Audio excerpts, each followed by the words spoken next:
الله يا الله يا الله. അപ്പോൾ ഞാനും നിങ്ങളും ഒന്നിച്ചാണ് ഇറങ്ങുന്നത്. നിങ്ങൾ മാത്രമല്ല, നമ്മൾ ഒന്നിച്ചിറങ്ങുകയാണ്.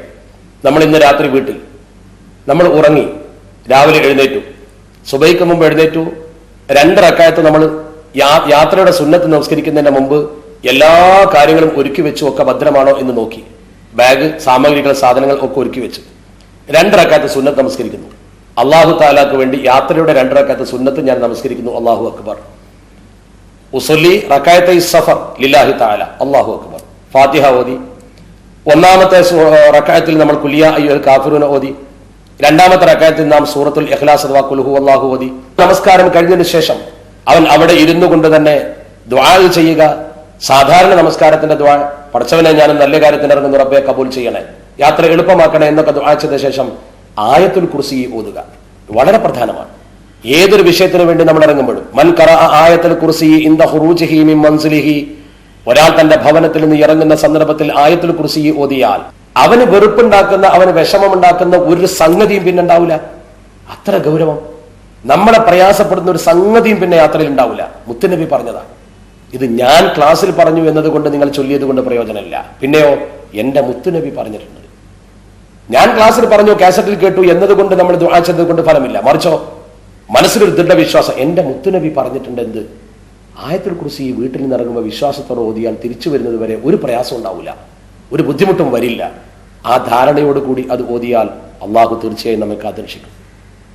അതിനുശേഷം ലി ഈലാഫി ഖുറൈശിൻ എന്ന സൂറത്ത് ഓതൽ പ്രത്യേകം സുന്നത്തുണ്ട്. കാരണം ഈ ലി ഈലാഫി ഖുറൈശിൻ എന്ന സൂറത്തിന്റെ പ്രത്യേകതയിൽ നബി സല്ലല്ലാഹു അലൈഹി വസല്ലമ തങ്ങൾ പഠിപ്പിച്ചിട്ടുണ്ട്. യാത്രയിൽ ഒരാൾക്കുണ്ടാകുന്ന 2 പ്രയാസങ്ങൾ, ഒന്ന് ഭക്ഷണം പിടിക്കാത്തതും വെള്ളം പിടിക്കാത്തതുമായിരിക്കും. വെള്ളം മാറി കുളിച്ചാൽ പനി, ഭക്ഷണം മാറി കഴിച്ചാൽ ചിലപ്പോൾ ദഹനക്കുറവ്, രോഗം.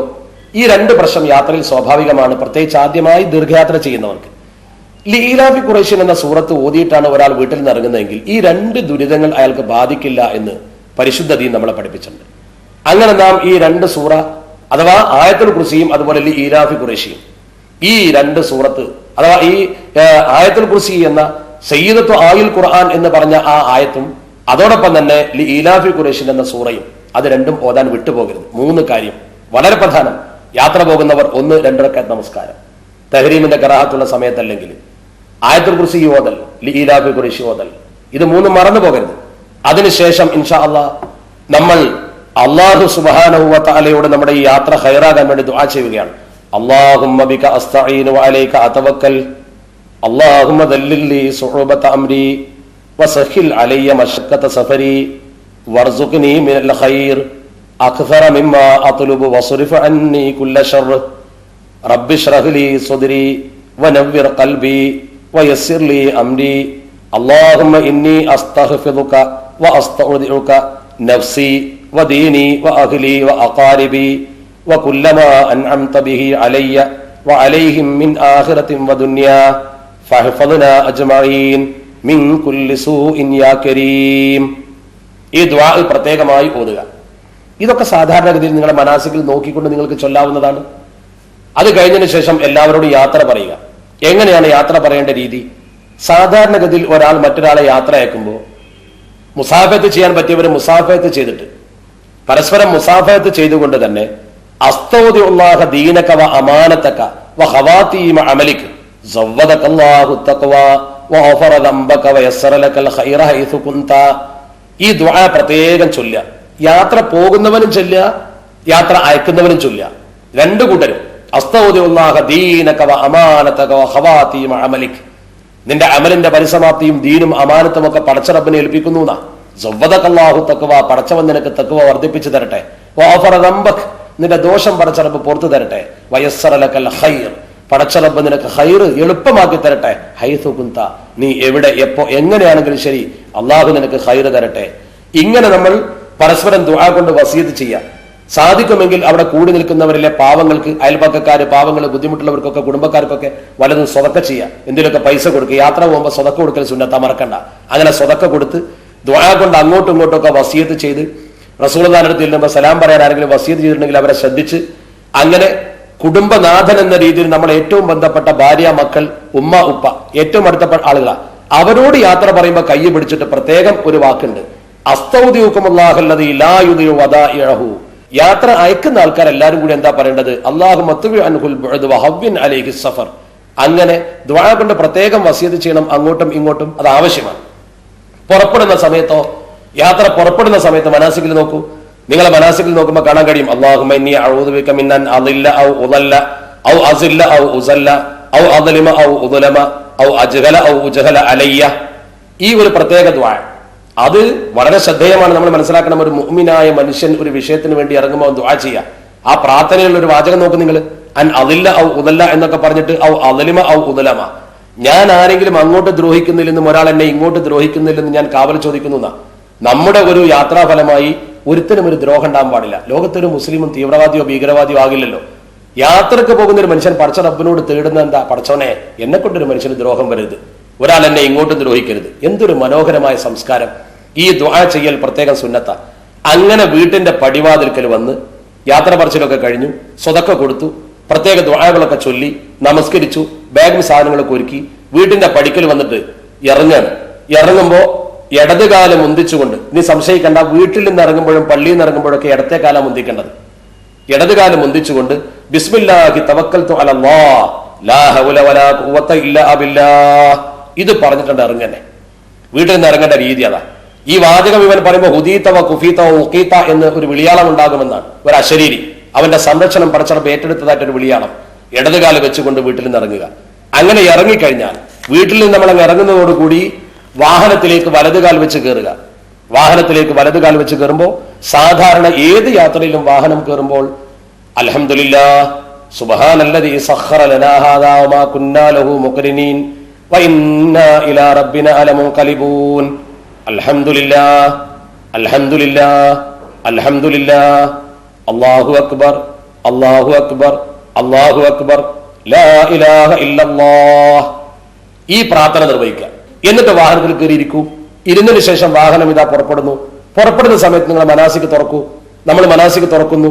തുറന്നിട്ട് മനാസിലേക്ക് നോക്കിയിട്ട് ഹജ്ജിന്റെ ഏത് യാത്രക്ക് പോകുമ്പോഴും ഹജ്ജിന്റെ മനാസിക് പുസ്തകത്തിൽ ഉണ്ടാകും. ഏത് യാത്ര പോകുമ്പോഴും നമ്മൾ ദുആ ചെയ്യേണ്ട ഒരു ദുആ എന്താണ്? സുബ്ഹാനകല്ലാഹുമ്മ ഇന്നി ളലംതു നഫ്സി ഫഗ്ഫിർ ലി ഫഇന്നഹു ലാ യഗ്ഫിറു ദുനൂബ ഇല്ലാ അൻത അല്ലാഹുമ്മ ഇന്നാ നസ്അലുക ഫീ സഫരിനാ ഹാദാ അൽ ബിർറ വത്തഖ്വാ വമിനൽ അമലി മാ തുഹിബ്ബു വതർളാ اللهم هون علينا سفرنا واطوي عنا بعده اللهم أنت الصاحب في السفر والخليفة في الأهل والمال اللهم إنا نعوذ بك من وعثاء السفر وكآبة المنقلب وسوء المنظر في الأهل والمال والولد. ഈ ദുആ പ്രത്യേകമായി മനാസിക്കിൽ നോക്കിയിട്ട് അറിവുള്ളവർ കാണാതെയാണെങ്കിൽ അങ്ങനെ ഈ ദുആ പ്രത്യേകമായി ചൊല്ലുക. ഇപ്പോൾ നാം വീട്ടിൽ നിന്ന് യാത്രക്ക് ഇറങ്ങി. അതിന്റെ ശരിയായ രൂപം ഞാൻ ഒന്നുകൂടി ലഘൂകരിച്ചുകൊണ്ട് പറയാം. അത്യാവശ്യമുള്ള കാര്യം 2 റക്അത്ത് സുന്നത്ത്, ആയത്തുൽ കുർസി, ലീലാഫി ഖുറൈശ്, എല്ലാവരോടും യാത്ര പറയുക, ബിസ്മില്ലാഹി തവക്കൽതു അലല്ലാഹ് ലാ ഹൗല വലാ ഖുവത ഇല്ലാ ബില്ലാഹ് ചൊല്ലി ഇറങ്ങുക. എന്നിട്ട് വാഹനത്തിലേക്ക് വലതുകാൽ വെച്ച് കയറുക, യാത്രയുടെ പ്രാർത്ഥന നിർവഹിക്കുക. ഇങ്ങനെ തന്നെ ഇറങ്ങണം. ഇതിൽ ഞാൻ ആവർത്തിച്ച് പറയുന്നു, 2 റക്അത്ത് സുന്നത്തും അതുപോലെ തന്നെ ആയത്തുൽ കുർസിയും ലീലാഫി ഖുറൈശിയും, ഈ 3 കാര്യങ്ങൾ മറക്കരുത്. ഇത് വളരെ പ്രധാനമാണ്. അത് നമുക്ക് വലിയൊരു കാവലാണ്. ആ കാവലോട് കൂടി തന്നെ കർമ്മം ചെയ്യാനും തിരിച്ചു വരാനും പടച്ച റബ്ബ് നമുക്ക് തൗഫീക്ക് നൽകുമാറാവട്ടെ. നാം ഇറങ്ങി വാഹനത്തിൽ കയറി പ്രാർത്ഥന നിർവഹിച്ച് നമ്മുടെ വാഹനം മുന്നോട്ട് പോയി. നമ്മുടെ മഹലിന്റെ അതിർത്തി കടക്കുന്നതോടുകൂടി നാം ഒരു യാത്രക്കാരനാണ്. ഇസ്ലാമിക നിയമപ്രകാരം മഹലിന്റെ അതിർത്തി കടക്കുമ്പോഴാണ് യാത്രക്കാരനാകുന്നത് എന്ന് മാത്രം. ആ യാത്രയിൽ ഇതൊരു ഹലാലായ യാത്രയായതുകൊണ്ട് നമുക്ക് നമസ്കാരത്തിന്റെ കാര്യത്തിൽ ചില ഇളവുകളുണ്ട്. ജംഉ കസ്ർ, നമസ്കാരം ജമ്മും കസ്റുമാക്കുക എന്ന് പറയും. ജമ്മാക്കുക എന്ന് പറഞ്ഞാൽ 2 വക്തിൽ നിർവഹിക്കേണ്ട നമസ്കാരം, അഥവാ ളുഹർ നമസ്കാരം ളുഹറിന്റെ സമയത്തും അസർ നമസ്കാരം അസറിന്റെ സമയത്തുമാണ് നിർവഹിക്കേണ്ടത്.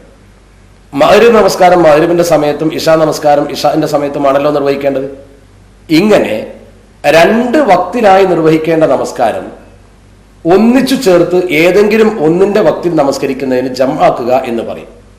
ഉദാഹരണം, ളുഹർ നമസ്കാരത്തിന്റെ സമയത്തേക്ക് അസർ നമസ്കാരത്തിലെ മുൻകൂട്ടി ജമ്മാക്കുന്നതിന് മുന്തിച്ച് ജമ്മാക്കുക എന്ന് പറയും. അപ്പോൾ ളുഹറിന്റെ സമയത്ത് അസറും ളുഹറും ഒന്നിച്ച് നമസ്കരിക്കുന്നു.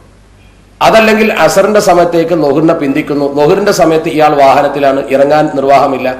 അങ്ങനെയെങ്കിൽ ളുഹർ നമസ്കാരത്തെ അസറിലേക്ക് പിന്തിക്കുന്നു എന്ന് കരുതി അസറിന്റെ സമയത്ത് രണ്ടും കൂട്ടി നിർവഹിക്കുക, ഖളാ ആവില്ല. ഇതാണ് ജമ്മ്. ഇതുപോലെ മഗ്‌രിബും ഇശാവും, ഒന്നുകിൽ മഗ്‌രിബിന്റെ സമയത്ത് അല്ലെങ്കിൽ ഇശാഇന്റെ സമയത്ത്. ഇതിന് ജംഅ് എന്ന് പറയുന്നു. സുബഹിക്ക് ഇത് ബാധകമല്ല. ഇനി കസ്ർ എന്ന് പറഞ്ഞാൽ 4 റക്അത്തുള്ള നമസ്കാരത്തിന് മാത്രമേ ബാധകമാകൂ. കസറിന്റെ അർത്ഥം ചുരുക്കുക. 4 റക്അത്തുള്ള നമസ്കാരം രണ്ടാക്കി നമസ്കരിക്കുക. ളുഹർ 2, അസർ 2, ഇശാ 2. മഗ്‌രിബിനും സുബഹിക്കും കസർ ബാധകമല്ല. ജംഅ് സുബഹിക്ക് ബാധകമല്ല. കസർ സുബഹിക്കും മഗ്‌രിബിനും ബാധകമല്ല. ഈ രീതിയിൽ ജമ്മും കസറും ഒരുമിച്ച് ചെയ്യാം. ഉദാഹരണമായി ളുഹറിന്റെ സമയത്ത് ളുഹറും അസറും മുന്തിച്ചു ജമ്മാക്കി 2 റക്അത്ത് വീതം നമസ്കരിച്ച് സലാം വീട്ടിയാൽ ജമ്മുമാക്കി കസറുമാക്കി.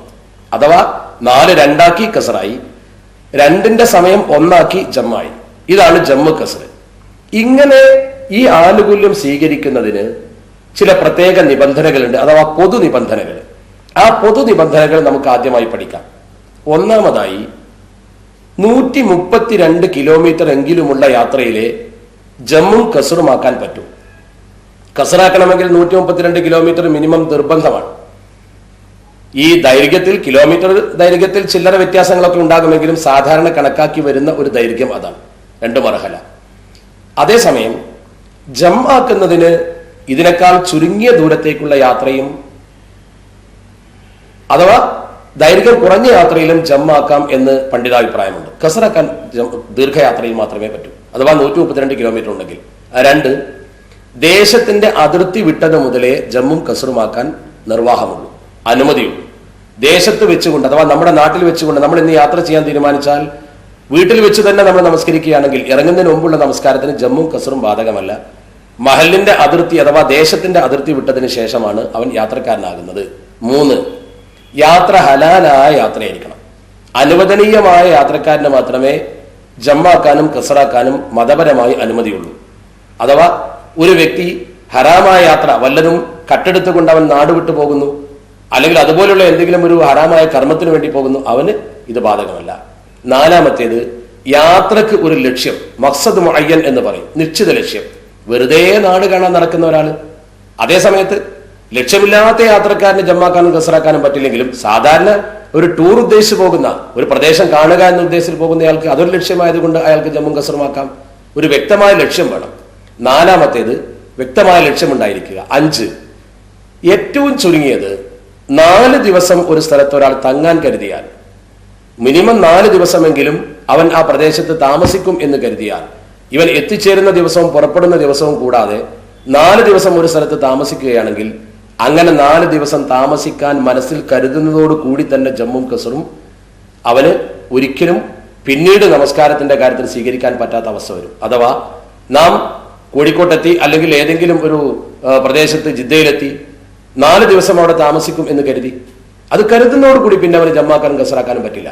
ഇനി അങ്ങനെ കരുതിയില്ല, മറ്റൊരു നിബന്ധന, അവൻ ബോംബെയിലെത്തി, അവന്റെ വിസ എന്നാണോ അടിച്ചു കിട്ടുന്നത് അന്ന് അവൻ കയറും. ആ ഒരു രീതിയിലാണ് അവൻ ബോംബെയിൽ നിൽക്കുന്നത്. വളരെ വ്യക്തമായി പറഞ്ഞാൽ എന്ന് പോകുമെന്ന് അവന് പ്രതീക്ഷയില്ല.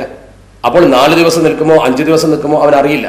സൗകര്യം കിട്ടിയാൽ അവൻ പോകും. അങ്ങനത്തെ ഒരു ഘട്ടത്തിൽ 17 ദിവസം വരെ അവൻ നിന്ന് 18ാമത്തെ ദിവസം മുതൽ അവനെ സംബന്ധിച്ചിടത്തോളം ജമ്മു കസർ ആനുകൂല്യം നഷ്ടപ്പെടും. 18 ദിവസം വരെ അവന് ജമ്മും കസറുമാക്കാം. അത് കഴിഞ്ഞാൽ പിന്നെ എന്ന് പോകുമെന്ന് വ്യക്തമല്ലെങ്കിലും അവന് ജമ്മും കസറുമാക്കാൻ പറ്റില്ല. 7ാമത്തെ നിബന്ധന, ഇങ്ങനെ ഒരു സംഭവം അഥവാ ജമ്മു കസർ എന്നീ കാര്യങ്ങൾ മതത്തിൽ അനുവദനീയമാണ് എന്ന ബോധമുണ്ടാകണം. ഒരാൾ 2 റക്അത്ത് നമസ്കരിക്കുന്നത് കണ്ടു, ഇവന് 2 റക്അത്താക്കി നോക്കും, അത് പറ്റില്ല. ഇങ്ങനെ ഒരു നമസ്കാരമുണ്ടെന്നും അതിന്റെ നിബന്ധനകൾ ഇന്നതാണെന്നുമുള്ള വിവരമുണ്ടായിരിക്കണം. 8ാമത്തെ നിബന്ധന, നിയ്യത്ത്. ജമ്മാക്കുന്നവൻ ജമ്മാക്കാൻ നിയ്യത്ത് ചെയ്യണം, കസറാക്കുന്നവൻ കസറാക്കാൻ നിയ്യത്ത് ചെയ്യണം. ഈ നിബന്ധനകളാണ് പൊതു നിബന്ധന. ഇനി കസറിന്റെ പ്രത്യേകമുള്ള നിബന്ധന, ഒരാൾ 2 റക്അത്തായി 4 റക്അത്തുള്ള നമസ്കാരത്തെ 2 റക്അത്തായി നമസ്കരിക്കുന്നുവെങ്കിൽ, ളുഹറിനെ 2ആയും അസറിനെ 2ആയും ഇശാഇനെ 2ആയുമാണ് നമസ്കരിക്കുന്നത് എങ്കിൽ അവൻ ശ്രദ്ധിക്കേണ്ട കാര്യങ്ങൾ: 1, പൂർത്തിയായി നമസ്കരിക്കുന്ന ഒരാളെ തുടർന്നുകൊണ്ട് നമസ്കരിക്കാൻ പാടില്ല.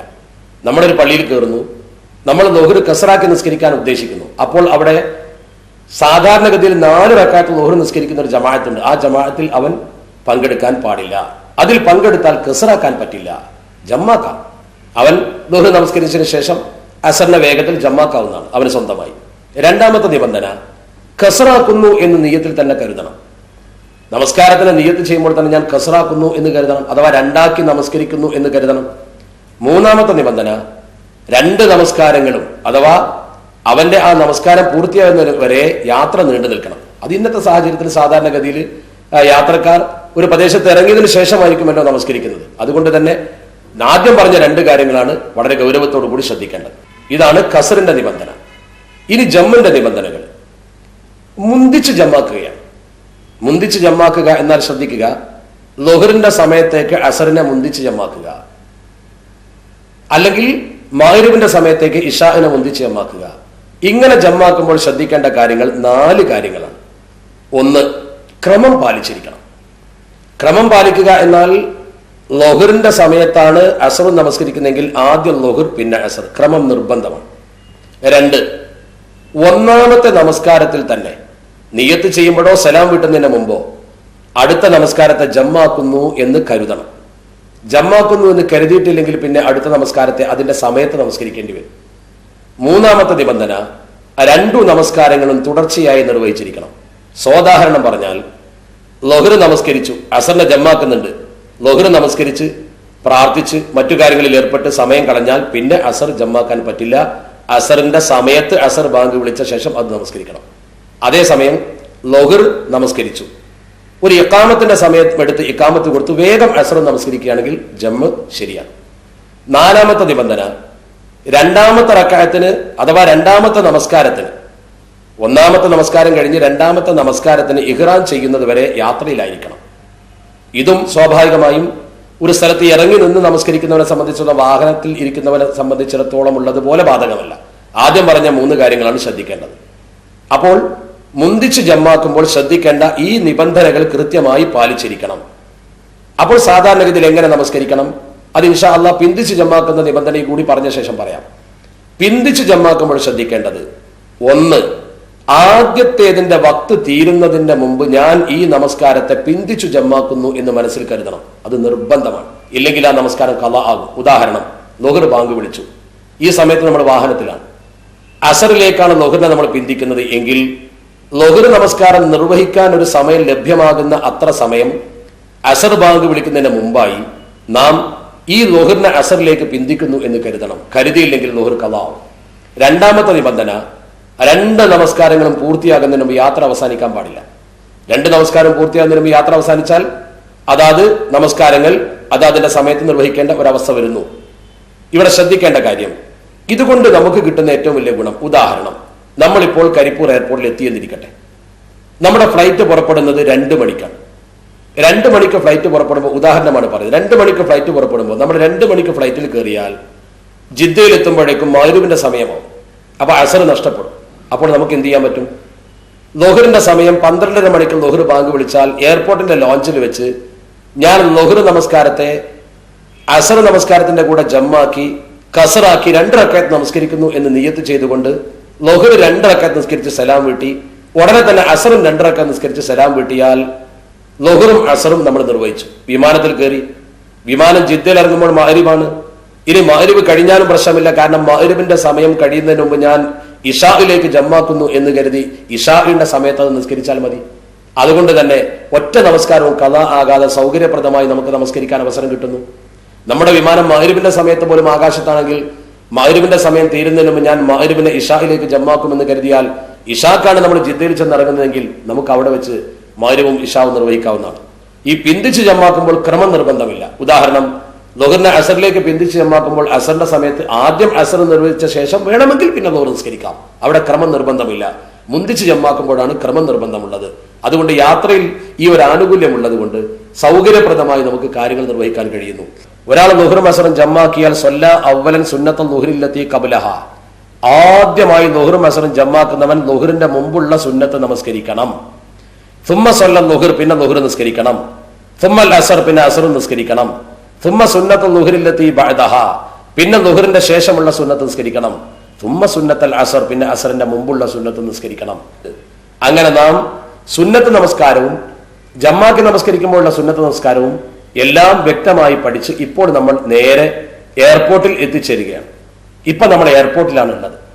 എയർപോർട്ടിൽ നമ്മൾ എത്തുമ്പോൾ സ്വാഭാവികമായും ഇനി നാം ഹജ്ജിന് വേണ്ടി ഇഹ്റാം ചെയ്യേണ്ടവരാണ്.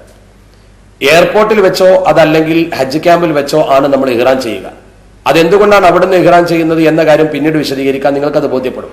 ഇപ്പോൾ നാം വീട്ടിൽ നിന്ന് ഇറങ്ങി വാഹനം കയറി ജമ്മു കശ്മീരിന്റെ നിബന്ധനകളൊക്കെ പഠിച്ച് എയർപോർട്ടിലോ അതല്ലെങ്കിൽ നമ്മൾ ഹജ്ജ് ക്യാമ്പിലോ എത്തിച്ചേർന്നിരിക്കുന്നു.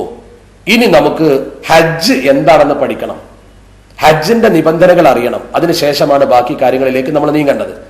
ഇവിടെ ഹജ്ജ് എന്നാൽ എന്താണ്? ഹജ്ജ് എന്നാൽ അള്ളാഹുവിന്റെ പരിശുദ്ധ ദീനുൽ ഇസ്ലാം നമുക്ക് നിർബന്ധമാക്കിയ ഈ കർമ്മം അതിൽ രണ്ട് വിധമുണ്ട്: അർക്കാൻ അഥവാ ഫർള്, അതുപോലെ തന്നെ വാജിബാത്ത്. മറ്റുള്ള ആരാധനകൾക്ക് ഇല്ലാത്ത വിധമുള്ള ഒരു പ്രത്യേകതയാണ് ഇത്. ഹജ്ജിന് അർക്കാന് അഥവാ വാജിബാത്ത് നിർബന്ധ കാര്യങ്ങൾ രണ്ട് വിധമുണ്ട്. അർക്കാൻ എന്ന് വേറെ, വാജിബാത്ത് എന്ന് വേറെ. ഫർള് എന്ന് വേറെ, വാജിബാത്ത് എന്ന് വേറെ. അർക്കാൻ തന്നെയാണ് ഫർള്, വാജിബാത്ത് വേറെ. അതെന്താണ് ഈ അർക്കാനും അല്ലെങ്കിൽ ഫർളും വാജിബാത്തും തമ്മിലുള്ള വ്യത്യാസം? റുക്നുകൾ എന്ന് പറഞ്ഞാൽ ഒഴിച്ചുകൂടാൻ പാടില്ലാത്തതാ. ഒഴിച്ചുകൂടാൻ പാടില്ലാത്തത് ഒരു കെട്ടിടം ഉണ്ടാക്കുമ്പോൾ അതിന്റെ പില്ലർ പോലെ, ആ പില്ലർ തീർച്ചയായും അതിന്റെ റുക്കിനാണ്. അതില്ലെങ്കിൽ ഒരിക്കലും ആ കെട്ടിടമില്ല. അപ്പൊ നമ്മൾ ഇരിക്കുന്ന ഒരു ഹാള്, അതിലെ ഫാൻ, ലൈറ്റ്, മറ്റു സാധനങ്ങൾ, അതൊക്കെ അനുബന്ധ ഘടകങ്ങളാണ്. അത് വാജിബാത്താണ്. അതില്ലെങ്കിലും പരിഹരിക്കപ്പെടും. അപ്പോൾ ഹജ്ജിന്റെ റുക്നുകൾ എന്ന് പറയുന്നത് എന്തൊക്കെയാണ്? ഒന്ന്, ഇഹ്റാം. ഇഹ്റാം റുക്ന.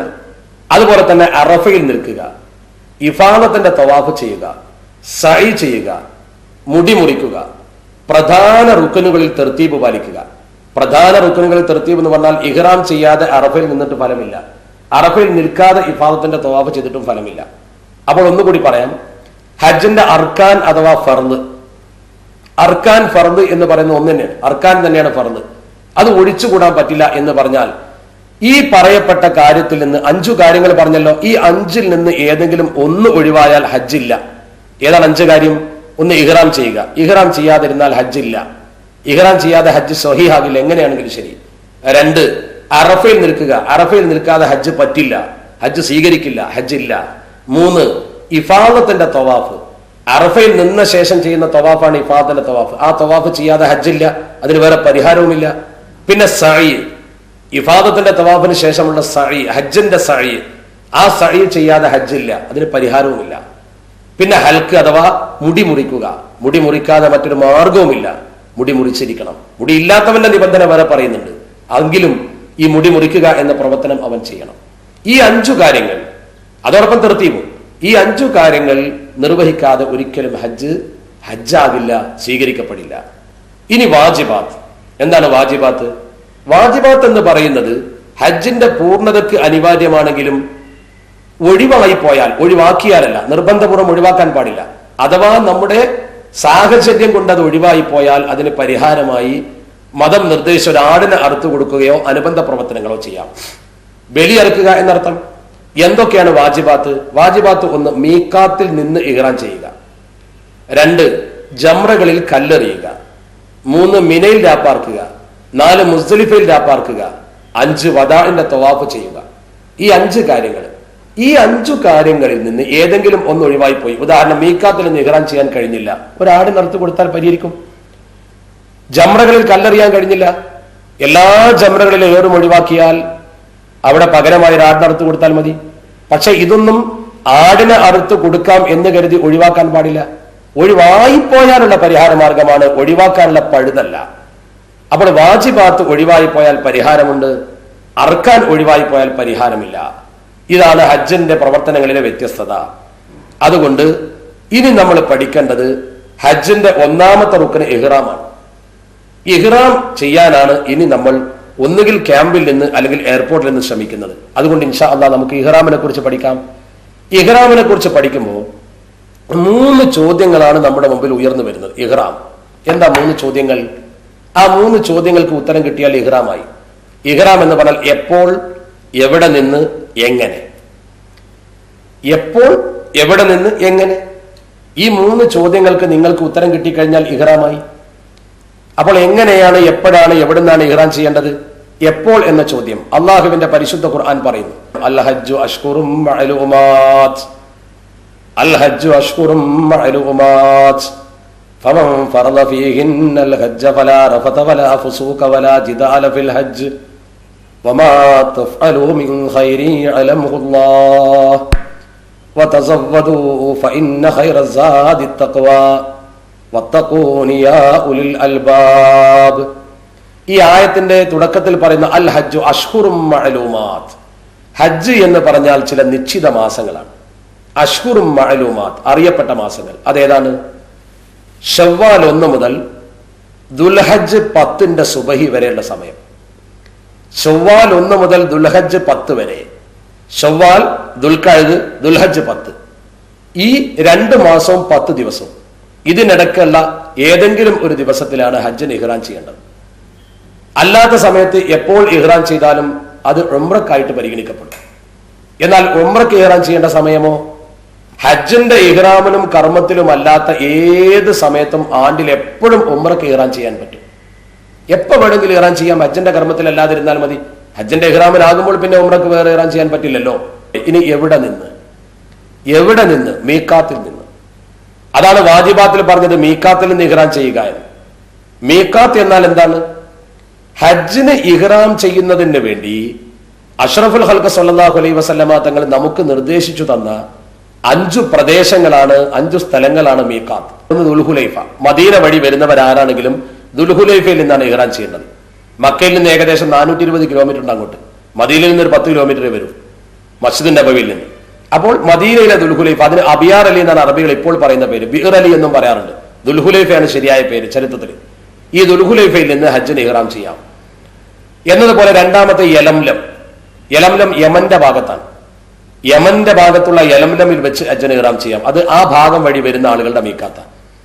മറ്റൊന്ന് കർനുൽ മനാസിൽ. ഈ കർനുൽ മനാസിൽ ത്വായിഫിലാണ്. കർനുൽ മനാസിലിന് മറ്റൊരു പേരുണ്ട് സെയ്ലുൽ കബീർ, വേറൊരു പേര് വാദി മുഹരിം. സംഗതി തായിഫിലാണ്. ഈ ത്വായിഫിലുള്ള ഈ മീഖാത്ത് ഗൾഫ് മേഖലയിൽ നിന്ന് വരുന്ന ആളുകളൊക്കെ ബൈറോഡ് വരുമ്പോൾ അതിലെയാണ് വരുന്നത്. അവരൊക്കെ അവിടെ നിന്ന് ഇഹ്റാം ചെയ്യും. നാലാമത്തേത് ജുഅഫ റാബോയിലാണ്. റാബോയിലുള്ള ഈജിപ്ത്, മൊറോക്കോ പോലുള്ള പ്രദേശങ്ങളിൽ നിന്ന് വരുന്ന ആളുകൾ ഈ ജുഅഫയിൽ വെച്ചാണ് ഇഹ്റാം ചെയ്യാറുള്ളത്. അവർ കടന്നു വരുന്ന വഴിക്കാണ് ഈ മീഖാത്ത്. അത് ഏകദേശം മക്കയിൽ നിന്നൊരു 200 താഴെ കിലോമീറ്റർ, 180-185 കിലോമീറ്റർ വരും. മറ്റൊന്ന് ദാത്തു ഇർക്ക്, ഇറാഖ് ഇറാന്റെ ഭാഗത്താണ്. മക്കയിൽ നിന്ന് ഏകദേശം 100 കിലോമീറ്റർ അപ്പുറത്തുള്ള ദാത്തു ഇർക്ക്, ഇറാൻ ഇറാഖ് മേഖലയിൽ നിന്ന് വരുന്ന ആളുകൾ അവിടെ നിന്ന് ഇഹ്റാം ചെയ്യും. ഇതാണ് 5 മീഖാത്തുകൾ. നമ്മൾ ഈ 5 മീഖാത്തുകളും പഠിക്കേണ്ട കാര്യമില്ല. കാരണം നമ്മൾ ബന്ധപ്പെടുന്ന മീഖാത്ത് മാത്രമേ പഠിക്കേണ്ടതുള്ളൂ. നമ്മൾ സാധാരണഗതിയിൽ ബന്ധപ്പെടുന്ന മീഖാത്ത് ഇന്ത്യക്കാരുടെ മീഖാത്താണ്. ഇന്ത്യക്കാരുടെ മീഖാത്ത് എന്ന് പറയുന്നത് ഇന്ത്യയിൽ നിന്ന് ഹജ്ജിന് പോകുന്ന ആളുകൾ ഏത് വഴിക്ക് പോകുന്നുവോ തദനുസൃതമായി അവർ ബന്ധപ്പെടുന്ന മീഖാത്ത്, ഏത് മീഖാത്തിന്റെ സമീപത്തു കൂടെയാണ് പോകുന്നത് എന്ന് നോക്കിക്കൊണ്ട്. പഴയ കാലഘട്ടത്തിൽ കപ്പൽ വഴി ഹജ്ജിന് പോയിരുന്ന ആളുകൾ യലംലം ഭാഗത്തു കൂടി പോയിരുന്നു. അതുകൊണ്ട് യമൻ ഭാഗത്തു കൂടി പോകുന്ന ആളുകൾ എന്ന രീതിയിൽ അവർ യലംലമിന്റെ സമീപത്തെത്തുമ്പോൾ ഇഹ്റാം ചെയ്യുമായിരുന്നു. അപ്പൊ നമ്മൾ എന്ത് ചെയ്യും? നമ്മൾ ചെയ്യുന്ന ഇന്ത്യക്കാരുടെ ഇപ്പോഴത്തെ മീഖാത്ത്, ഇപ്പോൾ നമ്മൾ കപ്പലിലല്ല പോകുന്ന, വിമാനത്തിലാണ്. ഇപ്പോഴത്തെ നമ്മുടെ മീഖാത്ത് കർനുൽ മനാസിലാണ്. കാരണം ത്വായിഫിന്റെ മുകളിലൂടെയാണ് ജിദ്ദയിൽ വിമാനം ലാൻഡ് ചെയ്യുന്നത്. ജിദ്ദയിൽ വിമാനം ലാൻഡ് ചെയ്യുന്നത് ത്വായിഫിന്റെ മുകളിലൂടെയാണ്, കർനുൽ മനാസിൽ എന്ന മീഖാത്തിന്റെ മുകളിലൂടെ. അതുകൊണ്ട് നമ്മുടെ മീഖാത്ത് ഇപ്പോൾ കർനുൽ മനാസിലായിട്ട് ഗണിക്കണം. അപ്പോൾ നാം എന്ത് ചെയ്യും? ജിദ്ദയിൽ വിമാനം ഇറങ്ങുന്നതിന്റെ അരമണിക്കൂർ മുമ്പാണ് കർനുൽ മനാസിലിന്റെ മുമ്പിൽ വിമാനമെത്തുക മുകളിൽ. അത് നമുക്ക് കൃത്യമായി കണക്ക് കൂട്ടാൻ കഴിയില്ല. അതുകൊണ്ട് നമ്മൾ എന്തു ചെയ്യും? മീഖാത്തിൽ ഇറങ്ങി ഇഹ്റാം ചെയ്യാൻ കഴിയുന്നില്ലെങ്കിൽ പിന്നെ മീഖാത്തിന്റെ മുമ്പ് ഇഹ്റാം ചെയ്ത് ഒരുങ്ങി നിൽക്കുകയാണല്ലോ നല്ലത്. അപ്പോൾ നാം എന്ത് ചെയ്യും? കരിപ്പൂരിൽ നിന്നു തന്നെ ഇഹ്റാം ചെയ്യും. കോഴിക്കോട് നിന്ന് നേരത്തെ ഇഹ്റാം ചെയ്യാവുന്നതാണ്. ഇഹ്റാം ചെയ്ത ശേഷമേ മീഖാത്ത് കടക്കാവൂ. അപ്പോൾ നാം നേരത്തെ തന്നെ ഇഹ്റാം ചെയ്താൽ നമുക്ക് മീഖാത്ത് കടക്കുന്നതിന് മുമ്പ് ഇഹ്റാം ഉണ്ടാകും, യാതൊരു കുഴപ്പവുമില്ല. അല്ലാതെ കോഴിക്കോട് എയർപോർട്ട് മീഖാത്ത് ആയതുകൊണ്ടല്ല കോഴിക്കോട്ട് നിന്ന് ഇഹ്റാം ചെയ്യുന്നത്. കോഴിക്കോട്ട് നിന്ന് ഇഹ്റാം ചെയ്യാനുള്ള കാരണം വ്യക്തമായി മനസ്സിലാക്കണം. മീഖാത്തിന്റെ മുമ്പ് ഇഹ്റാം ചെയ്യുക എന്ന നിബന്ധന പാലിക്കുവാനാണ്.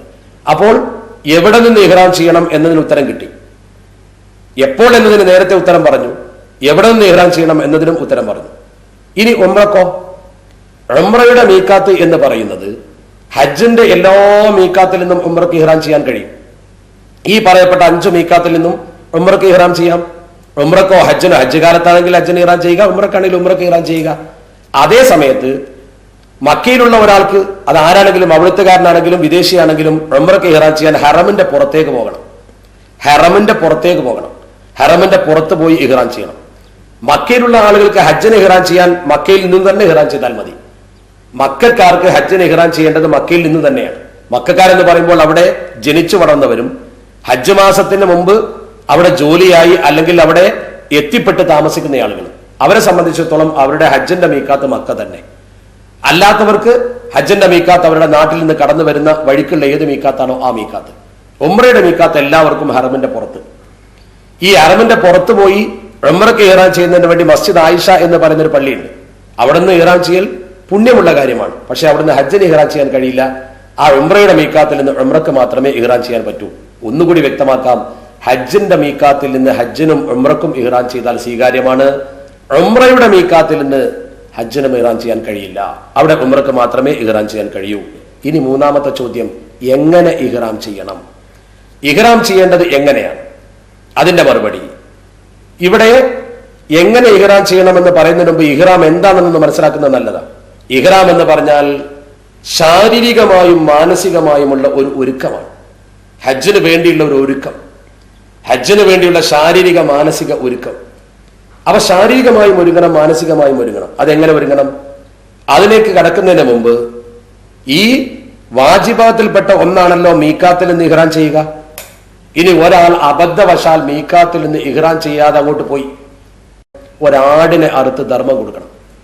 ഒരാടിനെ അറുത്ത് ധർമ്മം കൊടുക്കണം. ഒരാടിനെ അറുത്ത് ധർമ്മം കൊടുക്കാൻ സാധിക്കുന്നില്ലെങ്കിൽ, ഇഷ്ടം പറ്റില്ല, സാധിക്കാത്ത ഘട്ടം വന്നാൽ ആടിനെ അറുത്ത് ദാനം കൊടുക്കാൻ അവന് കഴിയില്ലെങ്കിൽ അവൻ 10 നോമ്പ് നോൽക്കണം. 10 നോമ്പ് നോൽക്കേണ്ടത് 10 തുടർച്ചയായിട്ടല്ല. ആ നോമ്പ് നോൽക്കേണ്ട രീതി 3 നോമ്പ് ഹജ്ജിന് ഇഹ്റാം ചെയ്ത ശേഷം പെരുന്നാളിന്റെ മുമ്പ് നോൽക്കണം. അങ്ങനെ നോക്കണമെങ്കിൽ എന്ത് ചെയ്യണം? ദുൽഹജ്ജ് 5-ന് ഇഹ്റാം ചെയ്യേണ്ടി വരും. ദുൽഹജ്ജ് 5-ന് ഇഹ്റാം ചെയ്ത് 6, 7, 8 ദിവസങ്ങളിൽ 3 നോമ്പ് നോൽക്കുക. 9-ന് അറഫയായി, അറഫാ ദിനത്തിൽ ഹാജി നോമ്പ് നോൽക്കാതിരിക്കല സുന്നത്ത്. പിന്നെ പെരുന്നാളായി, പെരുന്നാളിന് നോമ്പ് നോൽക്കാൻ കഴിയില്ല. അപ്പോൾ ദുൽഹജ്ജ് 5-ന് ഇഹ്റാം ചെയ്ത് 6, 7, 8 നോമ്പ് നോറ്റ് അറഫാ ദിനങ്ങൾ കഴിഞ്ഞ് ആ പുണ്യദിനങ്ങളൊക്കെ കഴിഞ്ഞതിന് ശേഷം നാട്ടിൽ തിരിച്ചെത്തിയ ശേഷം ബാക്കിയുള്ള 7 നോമ്പ്, നാട്ടിലെത്തിയ ശേഷം ബാക്കിയുള്ള 7 നോമ്പ് തുടർച്ചയായി നോക്കുക.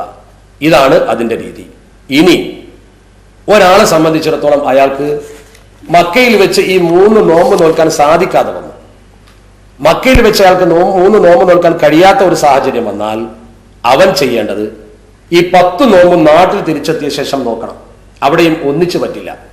ആദ്യമായി 3 നോമ്പ് നോക്കുക. വളരെ ശ്രദ്ധിക്കണം ഈ കാര്യം. നാട്ടിലെത്തിയ ശേഷം 10 നോമ്പ് നോക്കുകയാണെങ്കിൽ അവൻ നാട്ടിലെത്തിയതിനു ശേഷം ആദ്യം 3 നോമ്പ് അനുഷ്ഠിക്കുക. എന്നതിന് ശേഷം ബാക്കി 4 ദിവസം ഗ്യാപ്പ് വെക്കുക. 4 ദിവസം എന്നാൽ ഒന്ന് പെരുന്നാൾ, അയ്യാമു തശ്രീഖിന്റെ 3 ദിവസം, 1-ാം പെരുന്നാൾ, 2-ാം പെരുന്നാൾ, 3-ാം പെരുന്നാൾ. പെരുന്നാളിന് നോമ്പ് നോൽക്കാൻ പാടില്ലല്ലോ. ആ 3 ദിവസങ്ങൾ കഴിഞ്ഞിട്ട് പിന്നീട് അവൻ നാട്ടിലേക്ക് തിരിച്ചെത്താനുള്ള ദിവസവും കൂടി കൂട്ടുക. ഇന്നത്തെ ദിവസം അപ്പൊ 4, 2, 6 ദിവസം.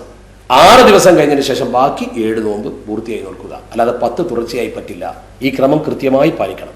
ഇനി ഒരാളെ സംബന്ധിച്ചിടത്തോളം നോമ്പ് നോൽക്കാൻ അവൻ ആരോഗ്യമില്ല, ആട് വാങ്ങാൻ പണവുമില്ല.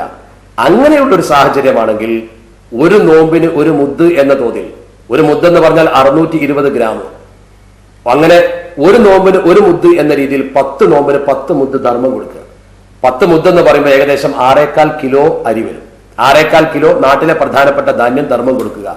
ഈ രീതിയിലാണ് മീക്കാത്ത് വിട്ടുകടന്നാൽ, ഇഹ്റാം ചെയ്യാതെ മീക്കാത്ത് വിട്ടുകടന്നതിനുള്ള പ്രായശ്ചിത്തം നിർവഹിക്കേണ്ടത്. ഇക്കാര്യം ഫിഖിന്റെ കിതാബുകളിൽ, പ്രത്യേകിച്ച് ഈദാഹിലൊക്കെ വളരെ വിശദമായി, തുഹഫ പോലുള്ള കർമ്മശാസ്ത്ര ഗ്രന്ഥങ്ങളിൽ മനോഹരമായി നമുക്ക് മനസ്സിലാക്കി തരുന്നുണ്ട്. ഈ കാര്യം വളരെ ശ്രദ്ധിക്കുക.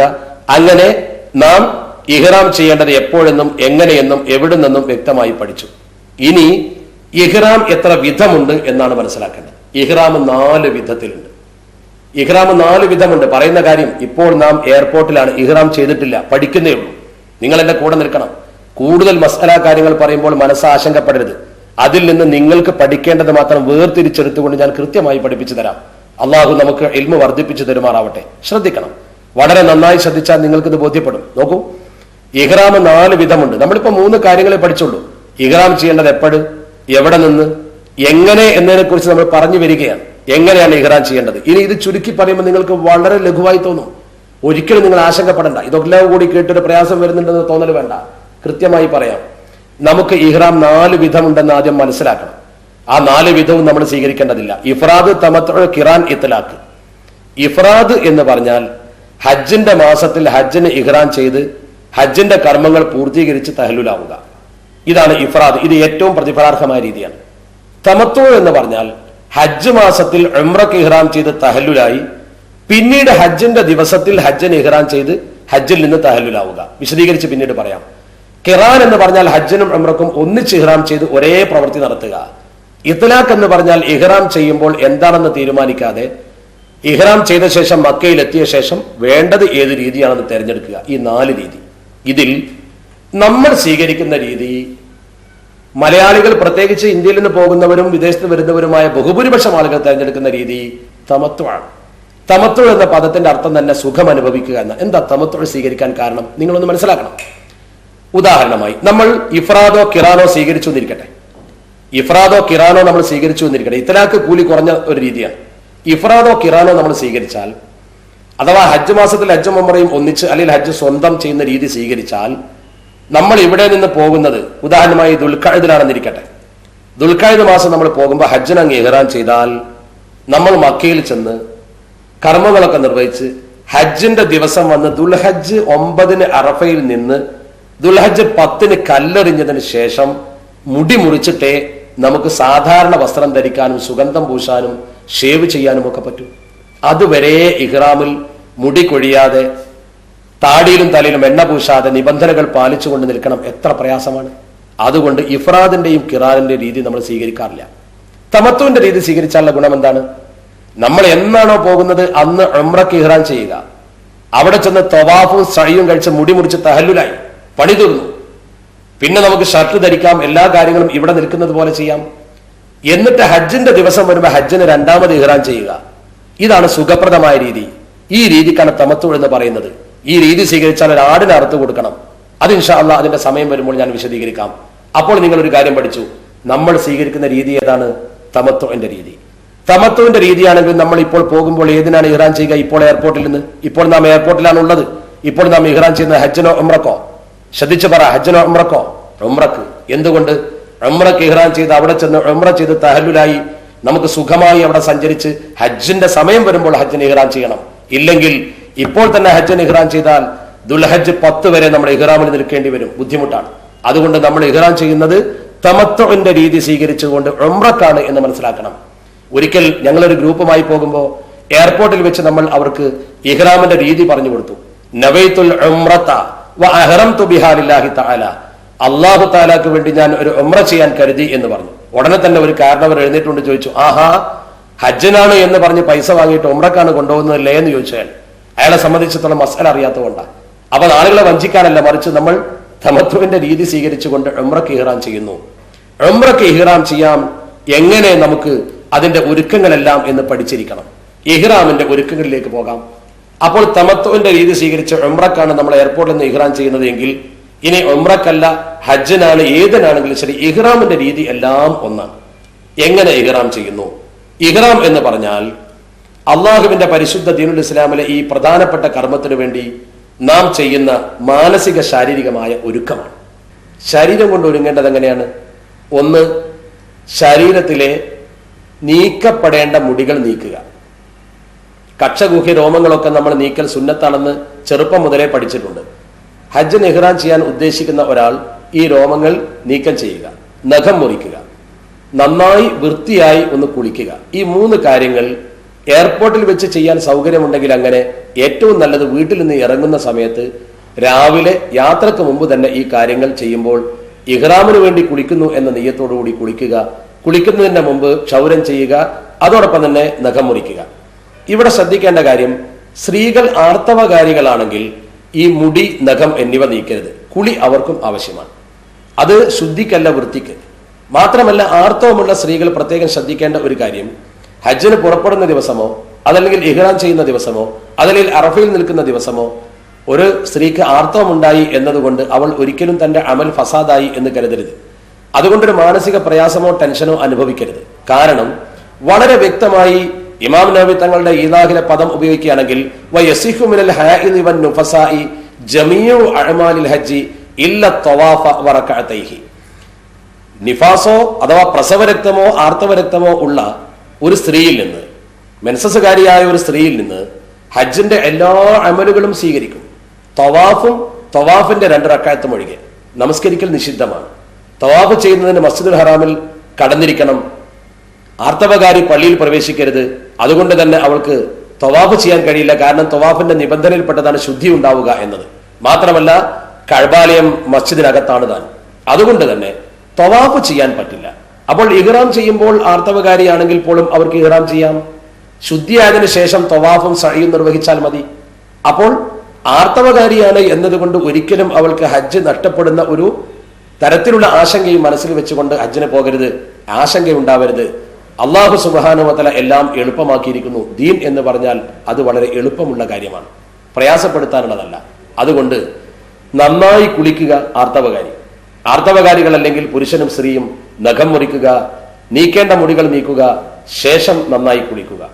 കുളിച്ചതിന് ശേഷം ഇഹ്റാമിന്റെ വസ്ത്രം ധരിക്കുക. ശാരീരികമായ ഒരുക്കത്തിൽ മറ്റൊരു ഭാഗം അതാണ്. ഇഹ്റാമിന്റെ വസ്ത്രം എന്ന് പറയുന്നത് സ്ത്രീയെ സംബന്ധിച്ചിടത്തോളം മുഖവും മുൻകൈയും ഒഴിച്ചുള്ള ബാക്കി ഭാഗം മറക്കുന്ന സാധാരണ വസ്ത്രം. പുരുഷനെ സംബന്ധിച്ചിടത്തോളം 2 കഷ്ണം തുണി, ഇസാർ റിദാ, ഒരു തട്ടം പുതക്കാൻ, ഒരു മുണ്ട് ഉടുക്കാൻ.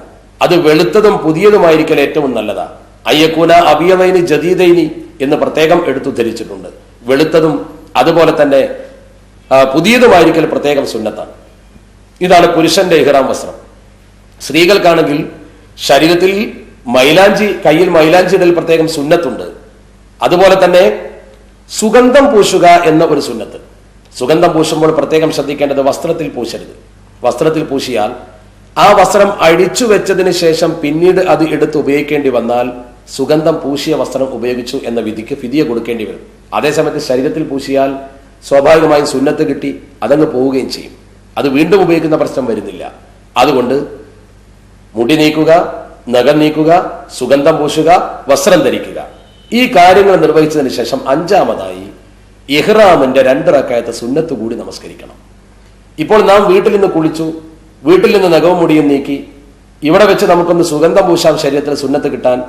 ശേഷം നിങ്ങളുടെ ഇഹ്റാമിന്റെ വസ്ത്രം എടുത്ത് നിങ്ങൾ ധരിക്കുക. ഇഹ്റാമിന്റെ വസ്ത്രം ധരിച്ചതിന് ശേഷം ഇൻഷാ അല്ലാഹ് ഖിബ്ലക്ക് തിരിഞ്ഞു നിന്നുകൊണ്ട് തഹ്രീമിന്റെ കറാഹത്തുള്ള സമയമല്ലെങ്കിൽ അസർ നമസ്കരിച്ച ശേഷമല്ലെങ്കിൽ നമുക്ക് സുഖമായി ഇഹ്റാമിന്റെ 2 റക്അത്ത് എയർപോർട്ടിൽ വെച്ച് തന്നെ നമസ്കരിക്കാം. വുദു എടുത്ത് ഖിബ്ലക്ക് തിരിഞ്ഞ് ഞാൻ ഇഹ്റാമിന്റെ 2 റക്അത്ത് നമസ്കരിക്കുന്നു എന്ന് നിയത്ത് ചെയ്തുകൊണ്ട് ഫാത്തിഹയ്ക്ക് ശേഷം 1-ാമത്തെ റക്അത്തിൽ ഖുൽ യാ അയ്യുഹൽ കാഫിറൂൻ, 2-ാമത്തെ റക്അത്തിൽ ഖുൽ ഹുവല്ലാഹു അഹദ് ഓതി സലാം വീട്ടി അള്ളാഹുവിനോട് ഈ അമല് കബൂൽ ചെയ്യുന്നതിന് വേണ്ടി പ്രത്യേകം ദുആ ചെയ്യുക. ദുആ ചെയ്തതിന് ശേഷം നിയ്യത്ത് ചെയ്യുക. ഇതുവരെ ചെയ്ത ഈ പ്രവർത്തനങ്ങൾ കൊണ്ടൊന്നും ഇഹ്റാം ആയിട്ടില്ല. വസ്ത്രം ധരിച്ചാൽ ഇഹ്റാം ആകില്ല. അതുപോലെ തന്നെ കുളിച്ചാലോ സുഗന്ധം പൂശിയാലോ നിസ്കരിച്ചാൽ പോലുമോ ഇഹ്റാം ആകില്ല. ഇഹ്റാം എന്ന് പറയുന്നത് നിയ്യത്താണ്. അത് പ്രത്യേകമായി കെട്ടലോ അതുപോലുള്ള മറ്റൊരു സങ്കല്പമോ അല്ല, മറിച്ച് നിയ്യത്ത് നമസ്കാരത്തിന് ചെയ്യുന്നത് പോലെ നിയ്യത്ത് ചെയ്യുക. ഇഹ്റാം കെട്ടുക എന്ന് പറഞ്ഞാൽ നിയ്യത്ത് ചെയ്യലാണ്. ഇഹ്റാം 2 രീതിയിലാകാവുന്നതാണ്. ഒന്ന്, നിസ്കരിച്ച് കിബിലക്ക് തിരിഞ്ഞ് അവിടെ തന്നെ ഇരുന്നു കൊണ്ട് ചെയ്യാം. നബി സല്ലല്ലാഹു അലൈഹി വസല്ലം തങ്ങൾ ഇഹ്റാം ചെയ്തത് നിസ്കരിച്ച് വാഹനത്തിൽ കയറി വാഹനം പുറപ്പെടുമ്പോഴാണ്. വാഹനം പുറപ്പെടുമ്പോൾ ഇഹ്റാം ചെയ്യലാണ് നല്ലത്. അറിവുള്ളവരാണെങ്കിൽ ഫ്ലൈറ്റിൽ കയറി ഫ്ലൈറ്റ് പൊങ്ങി ബെൽറ്റ് അഴിക്കാൻ പറഞ്ഞ് ഫ്ലൈറ്റ് പോയിക്കൊണ്ടിരിക്കുന്നു എന്ന് ഉറപ്പുവരുത്തിയതിനു ശേഷം നിയ്യത്ത് ചെയ്യലാണ് നല്ലത്. ഇല്ലെങ്കിൽ സ്വാഭാവികമായും നമ്മുടെ ഫ്ലൈറ്റ് ആകുമ്പോൾ സാങ്കേതിക കാരണങ്ങളാൽ യാത്ര മുടങ്ങിയാൽ നേരത്തെ ഇഹ്റാം ചെയ്തവനാണെങ്കിൽ അവൻ അടുത്ത ദിവസം ഫ്ലൈറ്റ് ഓപ്പറേറ്റ് ചെയ്യുന്നത് വരെ ഇഹ്റാമിൽ നിൽക്കേണ്ടി വരും. ഇനി ഒരു ഗുരുനാഥൻ നിങ്ങൾക്ക് പറഞ്ഞു തരാനുണ്ട്, ഒന്നിച്ച് ഇരുത്തിക്കൊണ്ട് എയർപോർട്ടിലെ ലോഞ്ചിൽ വെച്ചുകൊണ്ട് നിങ്ങൾക്ക് പറഞ്ഞ് പഠിപ്പിച്ചു തരികയാണെങ്കിൽ ഒന്നിച്ചിരുന്ന് ഇഹ്റാം ചെയ്യലാണ് നല്ലത്. കാരണം കുറ്റമറ്റ രീതിയിൽ ആ കാര്യം ചെയ്യാൻ പറ്റും. അപ്പോൾ ഇനി എങ്ങനെയാണ് നമ്മൾ ഇഹ്റാം ചെയ്യേണ്ടത്? നമ്മൾ വീട്ടിൽ നിന്ന് കുളിച്ച് വസ്ത്രം ധരിച്ച് വൃത്തിയായി ഇവിടെ വന്ന് സുഗന്ധം പൂശി കിബിലക്ക് തിരിഞ്ഞ് 2 റക്അത്ത് നമസ്കരിച്ച് നമ്മളിതാ വിമാനത്തിലേക്ക് പോകുന്നതിന് മുമ്പ് നമ്മുടെ ലഗേജ് ഒക്കെ കൊടുത്തു. നമ്മളിനി ഇഹ്റാം ചെയ്യാൻ പോവുകയാണ്. എങ്ങനെയാണ് ഇഹ്റാം ചെയ്യേണ്ടത്? ഇതാ ശ്രദ്ധിച്ചോളൂ. നമ്മൾ ഇഹ്റാമിലേക്ക് കടക്കുകയാണ്. നമ്മൾ ഉംറക്കാണല്ലോ ഇഹ്റാം ചെയ്യുന്നത്. അപ്പോൾ പറയേണ്ട വാചകം പറയുന്നതിനേക്കാൾ മനസ്സിൽ കരുതുകയാണ് വേണ്ടത്. പറഞ്ഞില്ലെങ്കിലും ഒരു കുഴപ്പവുമില്ല. പറഞ്ഞിട്ട് മനസ്സിൽ കരുതാതിരുന്നാൽ പറ്റില്ല. നവൈതുൽ ഉംറത വ അഹറംതു ബിഹാ ലില്ലാഹി തആല. എന്റെ കൂടെ കേൾക്കുന്നവരെന്ന് പറഞ്ഞു നോക്കൂ. നവൈതുൽ ഉംറത വ അഹറംതു ബിഹാ ലില്ലാഹി തആല. അല്ലാഹു തആലാക്ക് വേണ്ടി ഒരു ഉംറ ചെയ്യാൻ ഞാൻ കരുതി. ഇനി നമ്മൾ ഈ ഉംറ ചെയ്യുന്നത് നിർബന്ധ ഉംറ കഴിഞ്ഞതിന് ശേഷമാണെങ്കിൽ നമ്മുടെ പിതാവിനോ അതല്ലെങ്കിൽ നമ്മുടെ മാതാവിനോ, മരണപ്പെട്ടവരാവട്ടെ ജീവിച്ചിരിക്കുന്നവർക്ക് അതിന് കഴിയാത്ത അവസ്ഥയിൽ സമ്മതത്തോടെ ആവട്ടെ നമുക്ക് ചെയ്യാം. അപ്പോൾ നാം നിയ്യത്ത് ചെയ്യേണ്ടത് നവൈത്തുൽ ഉംറത അൻ അബി വ അഹ്റംതു ബിഹാ ലില്ലാഹി തആല. ഞാൻ എന്റെ പിതാവിന് വേണ്ടി ഒരു ഉംറ ചെയ്യാൻ കരുതി, അതിനുവേണ്ടി ഞാൻ ഇഹ്റാം ചെയ്തു. പച്ച മലയാളത്തിൽ പറഞ്ഞാൽ മതി, എന്റെ മരണപ്പെട്ടു പോയ ഉമ്മാക്ക് വേണ്ടി ഞാൻ ഒരു ഉംറ ചെയ്യാൻ കരുതി, എന്റെ ജീവിച്ചിരിക്കുന്ന സുഖമില്ലാത്ത ഉമ്മാക്ക് വേണ്ടി ഞാൻ ഒരു ഉംറ ചെയ്യാൻ കരുതി. ഇങ്ങനെ നിയ്യത്ത് ചെയ്താൽ, ഈ വാക്ക് മനസ്സിൽ കരുതുന്നതോടുകൂടി ഇഹ്റാമിലായി കഴിഞ്ഞാൽ പിന്നെ 3 കാര്യങ്ങൾ നിരന്തരമായി അവൻ ചെയ്തുകൊണ്ടിരിക്കണം. പ്രത്യേക സുന്നത്താണ്. 1 തൽബിയത്ത്, 2 സ്വലാത്ത്, 3 ദുആ. ഇത് 3 കൃത്യമായി നിർവഹിച്ചുകൊണ്ടേയിരിക്കണം. ഇഹ്റാം ചെയ്തവന്റെ കടമ അതാണ്.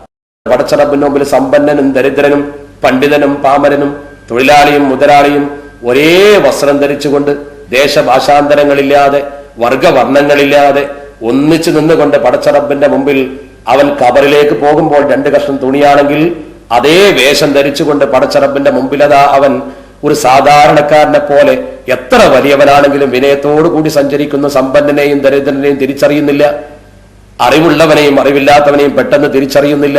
എല്ലാവരും ഒരുപോലെ അവരുടെയൊക്കെ നാക്കിൽ ഒരു മുദ്രാവാക്യം ലബ്ബൈക് അല്ലാഹുമ്മ ലബ്ബൈക്. ഉംറക്കാരനാണെങ്കിൽ തവാഫ് തുടങ്ങിയാൽ ഈ തൽബിയത്ത് നിർത്തണം. തവാഫ് തുടങ്ങുന്നതോടുകൂടി തൽബിയത്ത് നിർത്തണം. പിന്നെ തവാഫിന്റെ ദിക്ർ വേറെയുണ്ട്. ഹജ്ജിന്റെ കർമ്മത്തിലാണ് ഉള്ളതെങ്കിൽ അറഫയിൽ നിന്ന ശേഷം അങ്ങ് മിനയിലേക്ക് മടങ്ങി വന്ന് ആദ്യത്തെ കല്ല് എറിയുന്നതോടുകൂടി തൽബിയത്ത് നിർത്തണം. പിന്നെ തക്ബീറാണ്. ആദ്യത്തെ കല്ലെറിയുന്നവർ. അപ്പൊ തൽബിയത്ത് തുടങ്ങേണ്ട സമയം ഹജ്ജിനോ ഉംറക്കോ ഇഹ്റാം ചെയ്ത ഉടനെ, അത് നിർത്തേണ്ട സമയം ഉംറക്കാരനാണെങ്കിൽ തവാഫ് തുടങ്ങുമ്പോൾ നിർത്തുക, ഹജ്ജുകാരനാണെങ്കിൽ ആദ്യത്തെ കല്ലെറിയുമ്പോൾ നിർത്തുക. ഈ 2 കാര്യങ്ങൾ പ്രത്യേകം ശ്രദ്ധിക്കുക. ഇനി ഇഹ്റാം ചെയ്ത ഒരു മനുഷ്യന് 3 കാര്യങ്ങളാണ് സുന്നത്തെന്ന് പറഞ്ഞല്ലോ. 1 തൽബിയത്ത്. തൽബിയത്ത് ചൊല്ലിക്കഴിഞ്ഞാൽ പിന്നെ സ്വലാത്ത്. ഏത് സ്വലാത്ത്? നമസ്കാരത്തിൽ നാം നിർവഹിക്കുന്ന അല്ലാഹുമ്മ സ്വല്ലി അലാ സയ്യിദിന മുഹമ്മദിൻ എന്ന് തുടങ്ങി ഇന്നക ഹമീദും മജീദ് വരെയുള്ള ഇബ്രാഹിമിയായ സ്വലാത്ത്. അതിനുശേഷം ഒരു ദുആ. ഏതാണ് ദുആ?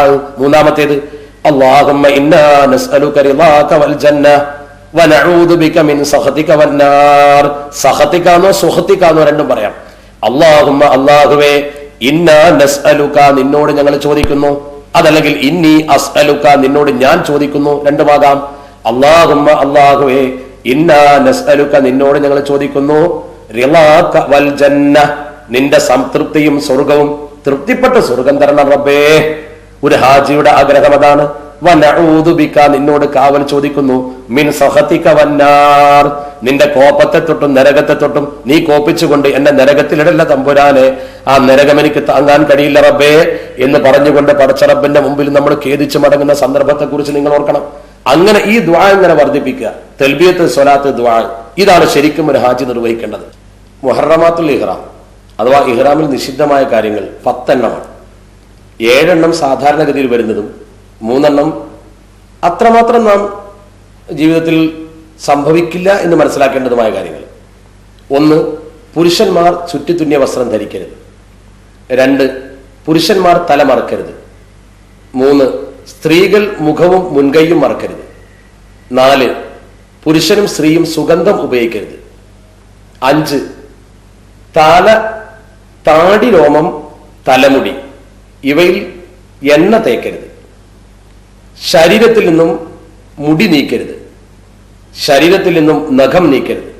ഈ 7 കാര്യങ്ങൾ നിഷിദ്ധമാണ്. ബാക്കി 3 എണ്ണം വിവാഹബന്ധം നടത്തൽ. 9, സ്ത്രീ പുരുഷ സമ്പർക്കം, സംയോഗാദി പ്രവർത്തനങ്ങൾ. 10, വേട്ടമൃഗത്തെ നശിപ്പിക്കൽ. ഈ 10 കാര്യങ്ങൾ ഇഹ്റാം ചെയ്താൽ നിഷിദ്ധമാണ്. ഇനി അതിന്റെ ലഘുവായ വിശദീകരണം. പുരുഷന്മാർ ചുറ്റിത്തുന്നിയ വസ്ത്രം ധരിക്കരുത് എന്നാൽ നാം സാധാരണ ധരിക്കുന്ന ഷർട്ട്, ബനിയൻ, ഷഡ്ഡി, പാൻസ്, ജുബ്ബ ഇതുപോലുള്ള സാധനങ്ങളൊന്നും ഇഹ്റാമിന് ശേഷം ധരിച്ചുകൂടാ തഹല്ലുലാകുന്നത് വരെ. എന്നാൽ വാച്ച് ധരിക്കാം, ചുറ്റിത്തുന്നിയതാണെങ്കിലും വസ്ത്രമല്ലല്ലോ. മോതിരമിടാം, ചുറ്റിത്തുന്നിയതാണെങ്കിലും വസ്ത്രമല്ലല്ലോ. ബെൽറ്റ് കെട്ടാം, ചുറ്റിത്തുന്നിയതാണെങ്കിലും വസ്ത്രമല്ല. അപ്പോൾ ചുറ്റിത്തുന്നിയ വസ്ത്രം പുരുഷൻ ധരിക്കരുത്. 2-ാമത്തേത് പുരുഷന്മാർ തല മറക്കരുത്. തല ഒരിക്കലും മറച്ചുകൂടാ. ശരീരത്തിൽ എവിടെയെങ്കിലും ഒരു മുറിവുണ്ടായാൽ ബാൻഡേജ് ചെയ്യാം. അതേസമയത്ത് തലയിൽ മുറിവുണ്ടായാൽ ബാൻഡേജ് പോലും ചെയ്യാൻ കഴിയില്ല. കാരണം ശരീരത്തിൽ വസ്ത്രം ധരിക്കരുത് എന്നേ പറഞ്ഞിട്ടുള്ളൂ, ബാൻഡേജ് വസ്ത്രമല്ല. തല മറക്കരുത് എന്നാണ് പറഞ്ഞത്, ബാൻഡേജ് വെച്ചാൽ തല മറയും. അപ്പോൾ ഒരാൾക്ക് തല മറക്കേണ്ടി വന്നാലോ? മറക്കാം. അതിന് പകരമായി ഫിദിയ അഥവാ ഒരാടിനെ അറുത്ത് ധർമ്മം ചെയ്യേണ്ടി വരും. സ്ത്രീകൾ മുൻകൈയും മുഖവും മറക്കരുത് എന്ന് പറഞ്ഞാൽ മുൻകൈ, മുഖം ഇത് സ്ത്രീകൾ ഒഴിച്ചിടണം.